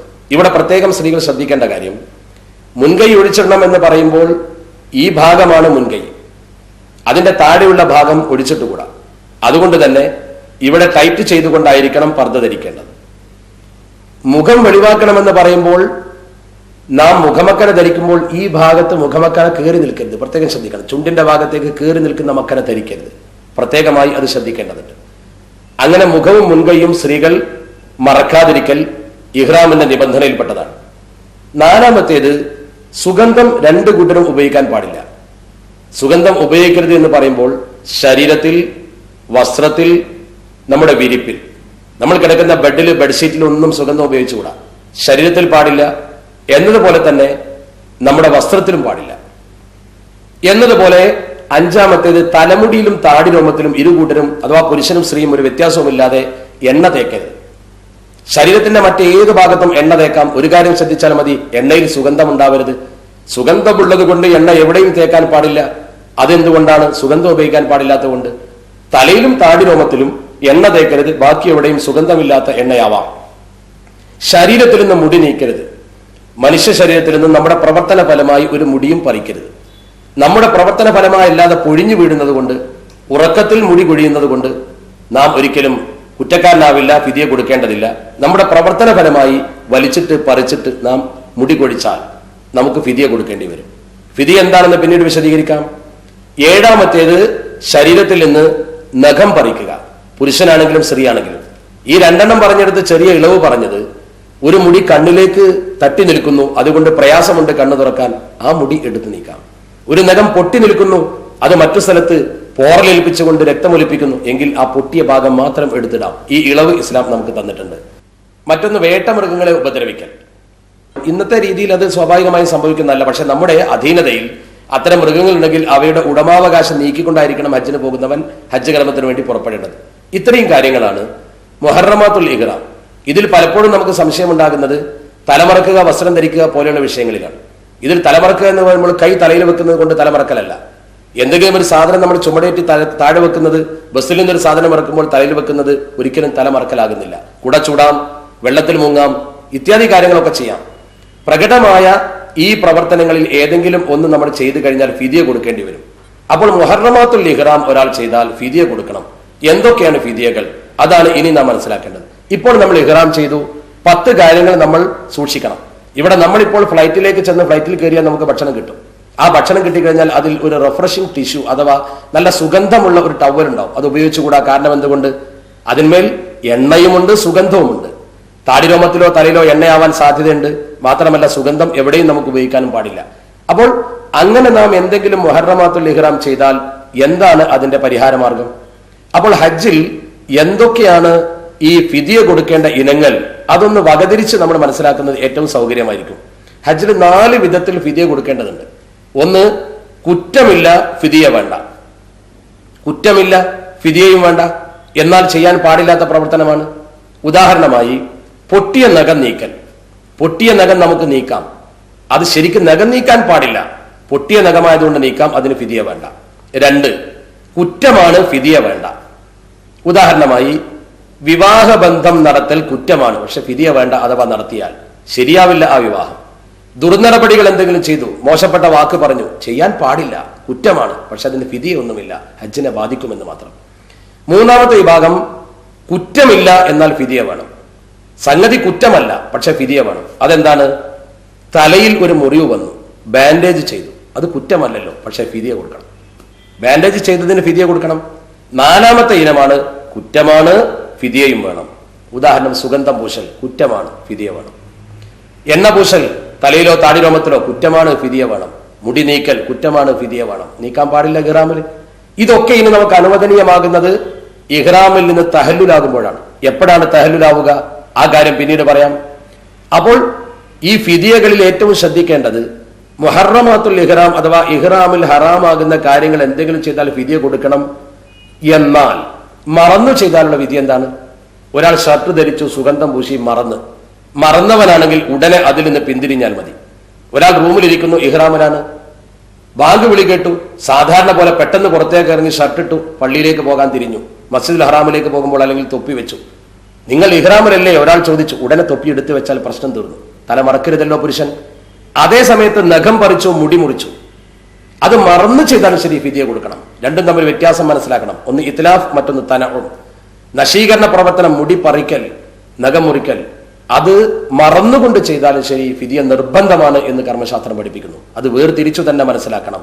അതോടൊപ്പം തന്നെ ഇനി എന്തൊക്കെയാണ് ഫിദിയകൾ? ഫിദിയകൾ ഓരോന്നായി നമുക്ക് ലഘുവായി വിശദീകരിക്കാം. മുഹറമാത്തുൽ ഇഹ്റാം, ഇഹ്റാമിൽ നിഷിദ്ധമായ കാര്യങ്ങൾ ചെയ്താൽ ഫിദിയ നൽകണം. ആ ഫിദിയയുടെ ഇനങ്ങൾ വളരെ ശ്രദ്ധിച്ച് മനസ്സിലാക്കണം. ഒരാൾ ഇഹ്റാമിൽ ഷർട്ട് ധരിച്ചു, അതല്ലെങ്കിൽ തലമറച്ചു. ഇത്തരം സന്ദർഭങ്ങളിൽ ഒരു ഫിദിയ അഥവാ ഒരിക്കൽ ഈ പ്രവർത്തനം ചെയ്താൽ, ആവർത്തിച്ചാൽ വീണ്ടും ചെയ്യേണ്ടി വരും. ഒരിക്കൽ ഈ പ്രവർത്തനം ചെയ്തതിന് പ്രായച്ചിത്തമായി ഒരാടിനെ അറുത്ത് ധർമ്മം ചെയ്യണം. ആടിനെ അറുത്ത് ധർമ്മം ചെയ്യാൻ അവന് സാധിക്കുമെങ്കിൽ തന്നെ അതിനേക്കാൾ സൗകര്യം അവന് മറ്റൊന്നാണെങ്കിൽ അവൻ സ്വീകരിക്കേണ്ട രണ്ടാമത്തെ രീതി അരസ്വാഴ് വീതം 6 ദരിദ്രർക്ക് ധർമ്മം ചെയ്യണം. അരസ്വാഴ് എന്ന് പറയുമ്പോൾ ഒരു സ്വാഴ് 2.5 കിലോ ആണ്. അപ്പോൾ അരസ്വാഴ് വീതം 6 മിസ്കിന്മാർക്ക് എന്ന് പറയുമ്പോൾ 6 അരസ്വാഴ് 3 സ്വാഴ്. 3 സ്വാഴ് എന്ന് പറഞ്ഞാൽ 7.5 കിലോ അരി. അപ്പോൾ ഒന്നുകിൽ ഒരു ആടിനെ അറുക്കുക, അല്ലെങ്കിൽ 7.5 കിലോ അരി 6 മിസ്കിന്മാർക്ക് വീതിച്ച് ധർമ്മം നൽകുക. അതിന് അവന് താല്പര്യമില്ലെങ്കിൽ 3 നോമ്പ് നോൽക്കുക. ഇതിൽ ഏതാണോ അവന് ഇഷ്ടം അത് പ്രവർത്തിക്കാവുന്നതാണ്. നേരത്തെ തമത്തുവിന്റെ ഫിദിയ അല്ലെങ്കിൽ മീക്കാത്തിൽ നിന്ന് ഇഹ്റാം ചെയ്യാത്തതിന്റെ ഫിദിയ പറഞ്ഞതുപോലെയല്ല. അത് ആടിനെ കിട്ടിയില്ലെങ്കിലാണ് 10 നോമ്പ് നോൽക്കേണ്ടത്. ഇതങ്ങനെയല്ല. ഇത് അവൻ ആടിനെ കിട്ടുമെങ്കിൽ തന്നെ അവന് താല്പര്യം, ആടിന്റെ വില കൊടുക്കാൻ താല്പര്യമില്ലാതെ ഇവിടെ 6 മിസ്കീന്മാർക്ക് ധർമ്മം ചെയ്യാനാണ് താല്പര്യമെങ്കിൽ അരസ്വാഴ് വീതം 6 മിസ്കീന്മാർക്ക് അഥവാ 7.5 കിലോ ധാന്യം 6 പേർക്ക് ധർമ്മം ചെയ്യുക, അല്ലെങ്കിൽ 3 നോമ്പ് നോൽക്കുക. ഇഷ്ടം പോലെ ചെയ്യാവുന്നതാണ്. അതേസമയം മുടി, നഖം എന്നിവ ഒന്ന് നമ്മുടെ പ്രവർത്തന ഫലമായി പറഞ്ഞാൽ ഒരാടിനെ അറുക്കേണ്ടതില്ല. ഒരു മുടി പറഞ്ഞാൽ 1 മുദ്ദ് ധാന്യം ധർമ്മം ചെയ്താൽ മതി. അഥവാ 620 ഗ്രാം 800 മില്ലി ലിറ്റർ ധാന്യം ധർമ്മം ചെയ്താൽ മതി. 2 മുടി അല്ലെങ്കിൽ 2 നഖം നമ്മുടെ പ്രവർത്തന ഫലമായി പറിച്ചാൽ 2 മുദ്ദ് ധാന്യം ധർമ്മം ചെയ്താൽ മതി. 3 മുടിയോ അതല്ലെങ്കിൽ 3 നഖമോ ഒരേ സ്ഥലത്ത് വെച്ച് ഒരേ സമയത്ത് നാം പറിച്ചാൽ 3ഉം അതിൽ കൂടുതലുമാണെങ്കിൽ ഒരാടിനെ അറുത്ത് ധർമ്മം ചെയ്യേണ്ടതുണ്ട്. ഇതാണ് ഫിദിയയുടെ രൂപം. ഇനി ലൈംഗിക ബന്ധമാണ് നിർവഹിച്ചതെങ്കിൽ 1-ാം തഹല്ലുലിന് മുമ്പാണെങ്കിൽ കർമ്മം നിഷ്ഫലമാകും. ആ കർമ്മം പൂർത്തിയാക്കുകയും വേണം. നിഷ്ഫലമായ കർമ്മമാണെങ്കിലും അത് പൂർത്തീകരിക്കണം. അടുത്ത വർഷം ആ ഹജ്ജാണെങ്കിൽ ഹജ്ജ്, ഉംറയാണെങ്കിൽ ഉംറ, അത് ചെയ്യൽ നിർബന്ധമായി വേഗത്തിൽ ചെയ്യണം. മാത്രം പോരാ, 5 വയസ്സായ ഒരു ഒട്ടകത്തെ അറുത്ത് ധർമ്മം ചെയ്യണം. സാധിക്കില്ലെങ്കിൽ ഒരു മാടിനെ അറുത്ത് അഥവാ പശു പോലെയുള്ള മൃഗത്തെ അറുത്ത് ധർമ്മം ചെയ്യണം. അതിനും സാധിക്കില്ലെങ്കിൽ, ഇവിടെ സാധിക്കില്ലെങ്കിൽ എന്ന് പറയുമ്പോൾ ശ്രദ്ധിക്കണം, നേരത്തെ പറഞ്ഞതുപോലെ ഇഷ്ടം പറ്റില്ല.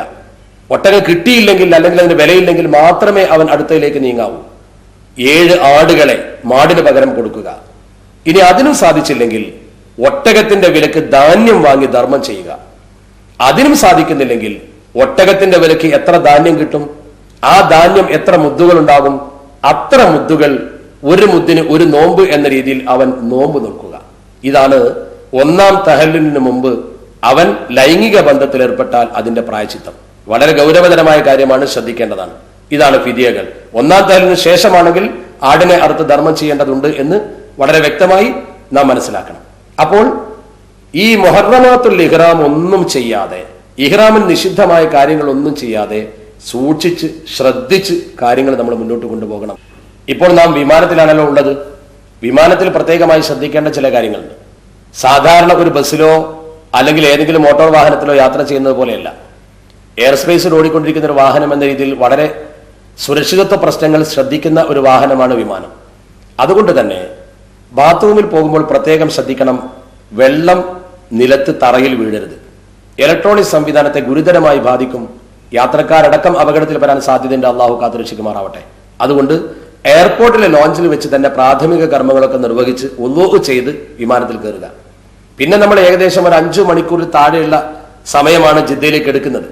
ആ 5 മണിക്കൂർ സമയം കൊണ്ട് നാം ജിദ്ദയിൽ എത്തിച്ചേരും. ആ സമയത്തിനിടയ്ക്ക് നമ്മൾ ബാത്റൂമിൽ പോവാതിരിക്കുന്നതാണ് ഗുണകരം. ഇനി കൈ കഴുകാനോ മറ്റോ ബാത്റൂമിൽ പോകുന്നുവെങ്കിൽ സൂക്ഷിച്ച് വെള്ളം ഉപയോഗിക്കുക. പരമാവധി ടിഷ്യൂ പേപ്പർ കൊണ്ട് തുടക്കുക.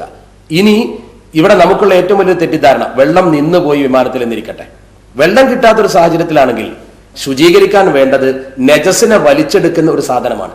ടിഷ്യൂ പേപ്പർ കൊണ്ട് മനോഹരം ചെയ്യാമല്ലോ. അതുകൊണ്ട് യാതൊരു കുഴപ്പവുമില്ല.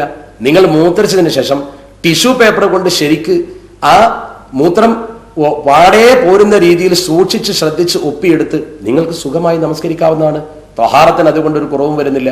അതുകൊണ്ട് പരമാവധി വെള്ളം ഉപയോഗിക്കുന്നെങ്കിൽ സൂക്ഷിക്കുക. വിമാനത്തിന്റെ സുരക്ഷിതത്വ പ്രശ്നം വളരെയധികം ഗൗരവത്തിലെടുക്കുക.